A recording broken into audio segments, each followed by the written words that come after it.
যে যে বিপ্লবের মাধ্যমে বাংলাদেশ আজকে উত্তরে দেশে এসে একটি ভাষণ দিলেন জাতির উদ্দেশ্যে।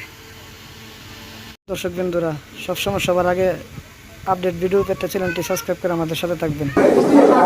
যে যে বিপ্লবের মাধ্যমে বাংলাদেশ আজকে নতুন বিজয় দিবস সৃষ্টি করলো, সেটাকে সামনে রেখে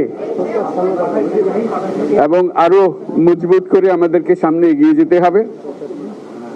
যারা এটা সম্ভব করেছে, যে তরুণ সমাজ, তাদের প্রতি আমি আবার সমস্ত প্রশংসা এবং কৃতজ্ঞতা জানাচ্ছি তাদেরকে। তারা আমার পাশে আছে।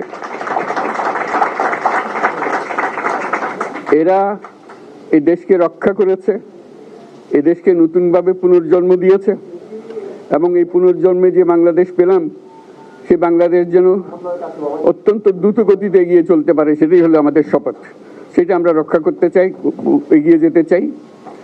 আজকে আবু সাঈদের কথা মনে পড়ছে আমাদের, যে আবু সাঈদের ছবি বাংলাদেশের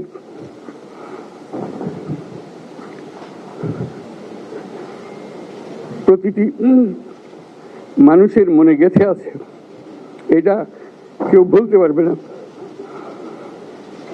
কি অবিশ্বাস্য একটা সাহসী যুবক, বন্দুকের সামনে দাঁড়িয়ে আছে এবং তারপরে থেকে কোন যুবক, কোন যুবতী আর হার মানে নাই, সামনে গিয়ে গেছে এবং বলছি যত গুলি মারো, মারতে পারো, আমরা আছি। তো যার কারণে এটা সারা বাংলাদেশ জুড়ে এই আন্দোলন ছড়িয়ে গেছে এবং যার কারণে বাংলাদেশ এই দ্বিতীয়বার স্বাধীনতা অর্জন করলো। এই স্বাধীনতাটা আমাদেরকে রক্ষা করতেই হবে। শুধু রক্ষা করা নয়, এই স্বাধীনতার সুফল প্রতিটি মানুষের ঘরে পৌঁছাতে হবে। তা না হলে এই স্বাধীনতার কোনো দাম নাই।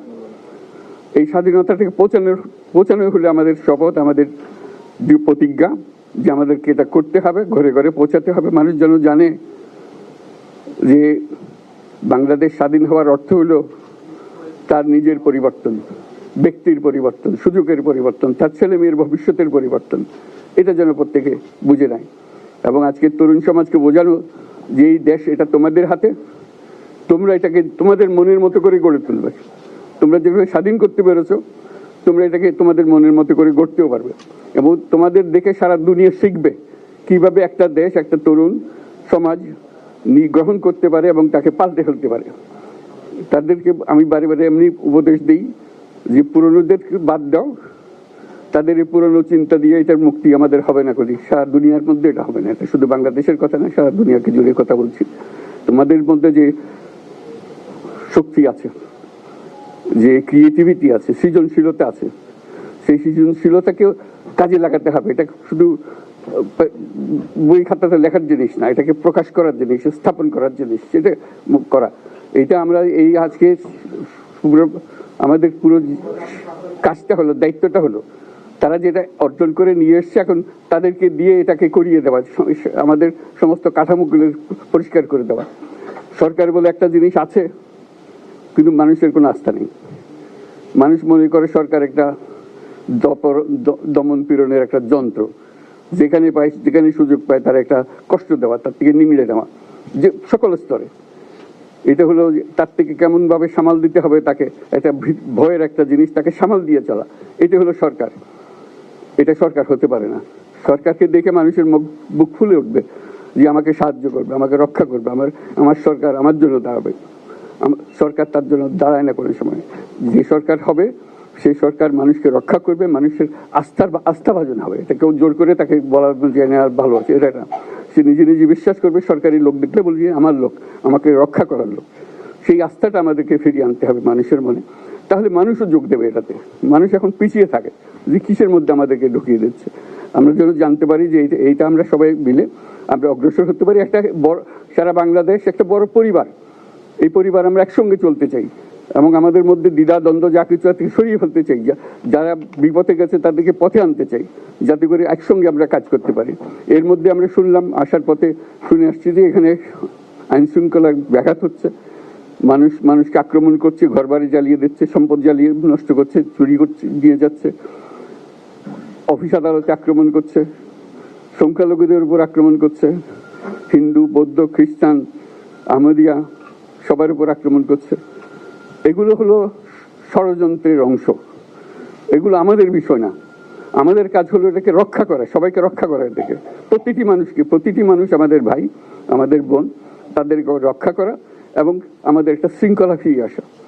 বিশৃঙ্খলা, সহিংসতা এগুলো হলো অগ্রগতির বড় শত্রু। আমাদের যে যাত্রা শুরু হলো সেই যাত্রার শত্রু।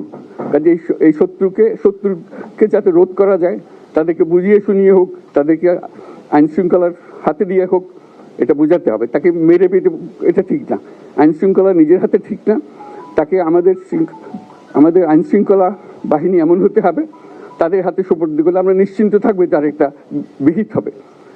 এমনগুলো আমরা হাতে দিয়ে দিলাম, 2 টাকা নিয়ে আবার ছেড়ে দিল, এটা যেন আবার না হয়।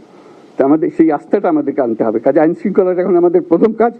এই আইন শৃঙ্খলা ঠিক না হওয়া পর্যন্ত এটা আমরা অগ্রসর করার জন্য পদক্ষেপ নিতে পারবো না। আপনারা আমার উপরে আস্থা রেখে আমাকে জানিয়েছেন, ছাত্ররা আমাকে আহ্বান দিয়েছে, সেটাতে আমি সাড়া দিয়েছি। দেশবাসীর কাছে আমার আবেদন, আপনারা যদি আমার উপরে বিশ্বাস রাখেন, আমার উপরে ভরসা রাখেন, তাহলে নিশ্চিত করেন যে দেশে কোনো জায়গায় কারো উপরে হামলা হবে না। এটা আমাদের প্রথম দায়িত্ব। এটা যদি আমি করতে না পারি, এটা আমার কথা যদি না শোনেন আপনারা, তাহলে আমার প্রয়োজন এখানে নাই। আমাকে বিদায় দেন, আমি আমার কাজে থাকি, সেখানে আমি ব্যস্ত থাকি। যদি আমাকে প্রয়োজন মনে করেন, তাহলে আমাকে প্রয়োজন মনে করলে আপনাদেরকে দেখাতে হবে যে আমার কথা আপনারা শোনেন।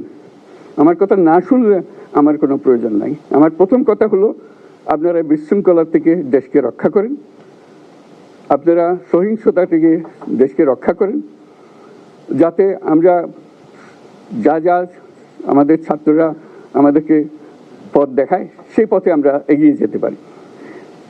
এটা একটা খুব সুন্দর দেশ হতে পারে, বাংলাদেশ একটা খুব সুন্দর দেশের সম্ভাবনাময় দেশ। কাজে এই সম্ভাবনাগুলোকে আমরা নষ্ট করে দিয়েছি। এখন আবার সেই বীজতলা আবার তৈরি করতে হবে, আবার আমাদেরকে জেগে উঠতে হবে।